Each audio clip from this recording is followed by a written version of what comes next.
Hi friends, welcome to my YouTube channel the desi bytes. ನಮಗೆಲ್ಲ ಗೊತ್ತಿರೋ ಹಾಗೆ ಇದು ಮಳೆಗಾಲದ ಸಮಯ. ಸೊ ನಮ್ಮಂಥ ಮಲೆನಾಡಿನ ಜನರಿಗೆ ಕಳಲೆ, ಮಶ್ರೂಮ್ ಇದೆಲ್ಲ ಒಂದು ಎಮೋಷ್ನಲ್ ಫುಡ್ ಅಂತಾನೆ ಹೇಳ್ಬೋದು. ಸೊ ಇವತ್ತು ಮಾರ್ನಿಂಗ್ ನನ್ನ ತಮ್ಮ ನಮ್ಮ ಹೊಲದ ಹತ್ರ ಇರೋ ಕಾಡಿಂದ ಕಳಲೆ ಕಿತ್ಕೊಂಡು ಬಂದಿದ್ದ. ಸೊ ನಾನಿವತ್ತು ನಮ್ಮ ಮಲೆನಾಡು ಸ್ಟೈಲಲ್ಲಿ ಹೇಗೆ ಕಳಲೆ ಪಲ್ಯ ಮಾಡೋದು ಅಂತ ನಿಮಗೆ ತೋರಿಸ್ಕೊಡ್ತೀನಿ. ಮೊದಲನೇದಾಗಿ ನಾವು ಇದನ್ನು ಸಣ್ಣದಾಗಿ ಹೆಚ್ಕೊಳ್ತೀವಿ. ಇನ್ನು ಕೆಲವೊಬ್ರು ಬಂದ್ಬಿಟ್ಟು ಇದನ್ನು ಸ್ವಲ್ಪ ದೊಡ್ಡದಾಗೆ ಹೆಚ್ಕೊಳ್ತಾರೆ.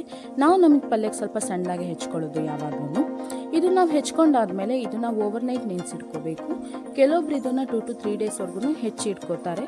ಬಟ್ 2 to 3 ಡೇಸ್ ಇಡೋದ್ರಿಂದ ಇದು ಸ್ಮೆಲ್ ತುಂಬ ಕೆಟ್ಟದಾಗಿ ಬರುತ್ತೆ. ಸೊ ಓವರ್ನೈಟ್ ಒಂದು ದಿನ ನೆನೆಸೋದು ತುಂಬ ಬೆಟರ್ ಅಂತ ಅನ್ಕೋತೀನಿ. ಸೊ ಇದು ಓವರ್ನೈಟ್ ನೆಂದಿದೆ. ಈಗ ನಾನು ಇದನ್ನು ಚೆನ್ನಾಗಿ 3 times ವಾಶ್ ಮಾಡ್ಕೊಂಡಿದ್ದೀನಿ. ಈಗ ಇದನ್ನು ಬೇರೆ ಪಾತ್ರೆಗೆ ಹಾಕೋತಾ ಇದ್ದೀನಿ. ಅದಕ್ಕೆ ನೆನೆಸಿಟ್ಕೊಂಡಿದ್ದಂತಹ ಕಾಳು, ಅರಿಶಿನ ಪುಡಿ, ಹಾಗೆ ರುಚಿಗೆ ತಕ್ಕಷ್ಟು ಉಪ್ಪು, ಹಾಗೆ ನೀರು ಹಾಕಿ ಇದನ್ನು ಬೇಯಿಸೋಕೆ ಇಡ್ತಾ ಇದ್ದೀನಿ. ಈಗ ನಾನು ಕಳಲೆ ಪಲ್ಯಕ್ಕೆ ಹಾಕುವಂಥ ಇಂಗ್ರೀಡಿಯೆಂಟ್ಸ್ನ ಹೇಳ್ತಾ ಹೋಗ್ತೀನಿ.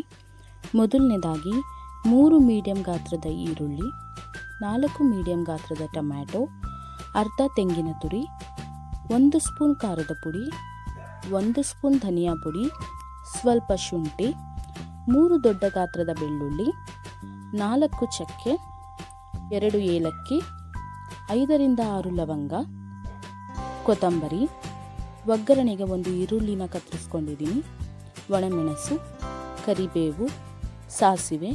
ಇದಿಷ್ಟು ನಾವು ಪಲ್ಯಕ್ಕೆ ಹಾಕುವಂಥ ಇಂಗ್ರೀಡಿಯೆಂಟ್ಸ್. ಈಗ ಒಂದು ಬಾಣಲೆಗೆ 2 ಸ್ಪೂನ್ ಆಯಿಲ್ ಹಾಕ್ಕೊಳ್ತಾ ಇದ್ದೀನಿ. ಹಾಗೆ ಮಸಾಲೆ ಕೂಡ ಹಾಕ್ಕೊಂಡು ಫ್ರೈ ಮಾಡ್ಕೊಳ್ತಿದ್ದೀನಿ.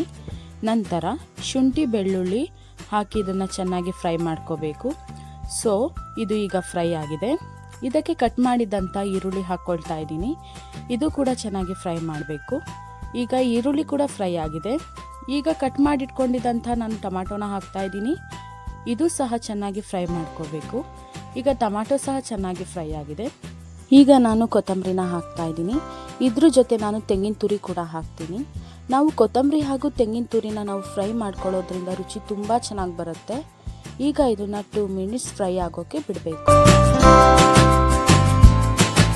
ಈಗ ಇದು ಚೆನ್ನಾಗಿ ಫ್ರೈ ಆಗಿದೆ. ಇದನ್ನು ಸ್ವಲ್ಪ ಹೊತ್ತು ತಣ್ಣಗಾಗಕ್ಕೆ ಬಿಡೋಣ. ಕಳಲೆ ಬೇಯೋಕ್ಕಿಟ್ಟಿದ್ವಿ. ಇದು ಇನ್ನು ಬೇಯ್ತಾ ಇದೆ. ಇನ್ನು ಸ್ವಲ್ಪ ಬೇಯಬೇಕು.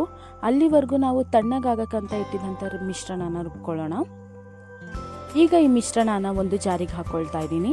ಇದಕ್ಕೆ ಅಂತ ಖಾರದ ಪುಡಿ ಹಾಗೂ ಧನಿಯಾ ಪುಡಿ ಹಾಗೂ ಸ್ವಲ್ಪ ನೀರು ಹಾಕಿ ರುಬ್ಕೊಳ್ಳೋಣ. ಕಳಲೆ ಚೆನ್ನಾಗಿ ಬೆಂದಿದೆ. ಈಗ ರುಬ್ಬಿರೋ ಖಾರ ಇದಕ್ಕೆ ಹಾಕೋಣ. ಚೆನ್ನಾಗಿ ಮಿಕ್ಸ್ ಮಾಡಿ ಬೇಯಕ್ಕೆ ಬಿಡೋಣ. ಈಗ ಒಗ್ಗರಣೆ ರೆಡಿ ಮಾಡ್ಕೊಳ್ಳೋಣ. ಒಂದು ಪಾತ್ರೆ ಬಿಸಿಗೆ ಇಟ್ಟು 2 ರಿಂದ 3 ಸ್ಪೂನ್ ಆಯಿಲ್ ಹಾಕಿ ಕಾದ ನಂತರ ಸಾಸಿವೆ, ಈರುಳ್ಳಿ, ಒಣಮೆಣಸು, ಕರಿಬೇವು ಹಾಕ್ಕೊಳ್ಳೋಣ. ಈಗ ಈ ಒಗ್ಗರಣೆ ಪಲ್ಯಕ್ಕೆ ಹಾಕಿ ಈಗ ಇದನ್ನು ಒಂದು 15 minutes ತಟ್ಟೆ ಮುಚ್ಚಿ ಲೋ ಫ್ಲೇಮಲ್ಲಿ ಬೇಯಕ್ಕೆ ಬಿಡಿ. ಈಗ ಇದು ಚೆನ್ನಾಗಿ ಬೆಂದಿದೆ. ಇದನ್ನು ನೀವು ಅಕ್ಕಿ ರೊಟ್ಟಿ ಅಥವಾ ಚಪಾತಿ ಅಥವಾ ರೈಸ್ ಜೊತೆ ತಿಂದರೆ ತುಂಬ ರುಚಿಯಾಗಿರುತ್ತೆ.